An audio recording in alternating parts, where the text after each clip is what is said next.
Hey, what's going on, guys? Once again, ladies and gentlemen, welcome back to the channel. Scott King, certified hypnotist, NLP coach, and question for you. If you want to learn how I was able to rebuild my confidence from the ground up to be able to create a company that generates over 6 figures in sales annually, then keep listening. Hey guys, before we get too deep in today's content, I just want to let you know that my book is officially out. So make sure to go to Amazon, grab yourself a copy, and if you could do me a huge favor, leave a review. That helps, generate the book sales and push it up the charts. And it also goes in a little bit more depth for the material that I'm going to cover today. So once again, let's get your mind right. The book is officially out. Grab yourself a copy, join our mailing list, and let's get into it.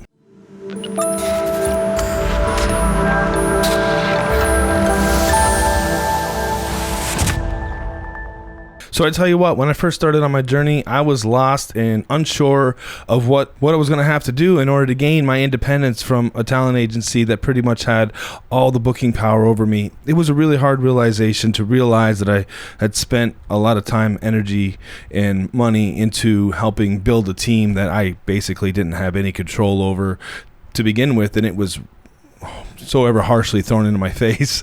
So once I came to that hard realization, I realized that I wanted to gain my own dependence. And you know what? That was new territory for me. I didn't realize all the mindset changes I would have to endure in order to make my goal a reality. So I am forever grateful for running into the self-concept model that Steve Andreas created. So before I get into the self-concept model, I'm going to ask you guys a couple questions. First question is, do you want to gain more confidence? So make sure you're at threshold and that's something that you want. And the next question is, are you going to be willing to do the work it takes to live the life that you want to live? If you said yes to those two questions, it all starts with a solid foundation. And once you get the hang of the self-concept model, you'll understand a force of confidence like you've never experienced before. So the self-concept model was created by Steve Andreas, and it was taught to me by one of his students. This model helped me organize my thoughts, align my values, and give me new definitions to my own belief structures, and so much more. So let's do a brief outline of what the self-concept model consists of.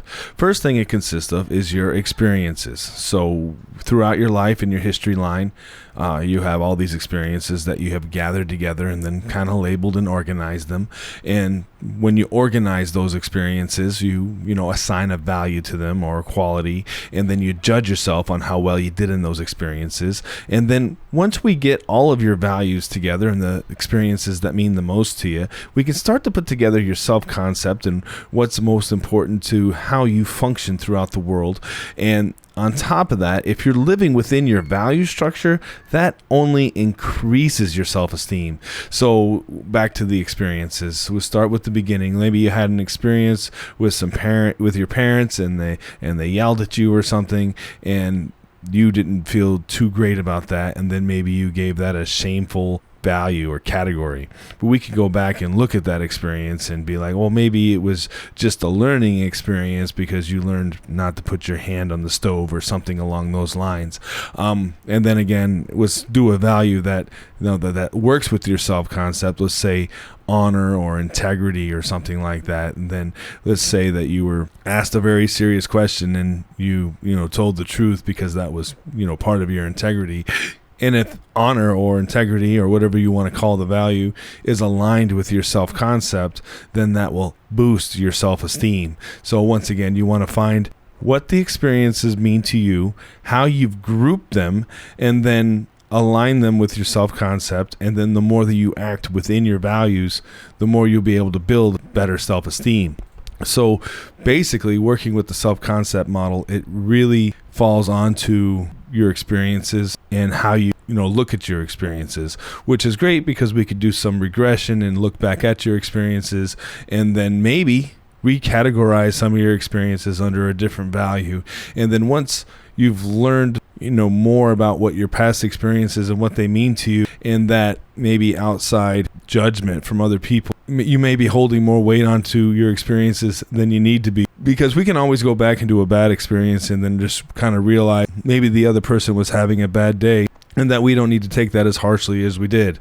So also, once you go through your experiences, of course, you've judged them a certain way, and then you collect them. Or maybe one day you triumphed over something, you got a trophy because you won an award. Once you have all those experiences, you put them in a pretty much a collective bucket. Now, again, if I was to ask you if you had integrity and you said yes, well, basically you would find the handle to either a bucket or a briefcase, or we can even look at it as like, an icon on a desktop, like a folder. You click on that, and then when you open it, all these different experiences come to mind, and then you can tell me about the time you had integrity, and that would cross map to what your identity level is. So again, once we have all these experiences put together, we just organize them so that you can use the experiences to build towards your value.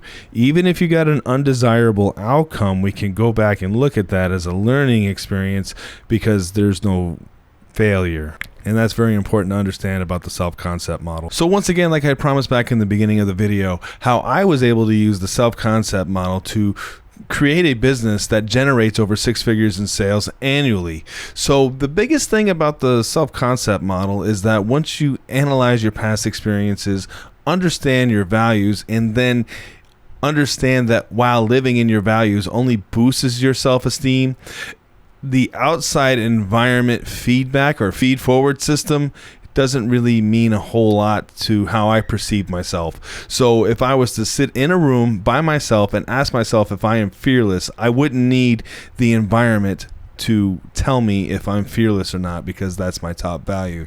So once I was able to align my values, understand what it all meant to me in my self-concept, I was able to see clearly when I came to a fork in the road, because I didn't need outside influence to tell me what was best for me. And that's the most important thing about the self-concept model, in realizing your past experiences and what means the most to you. So again, one-on-one coaching is available. Make sure to check us out online. Get the book. I'll leave a link in the description.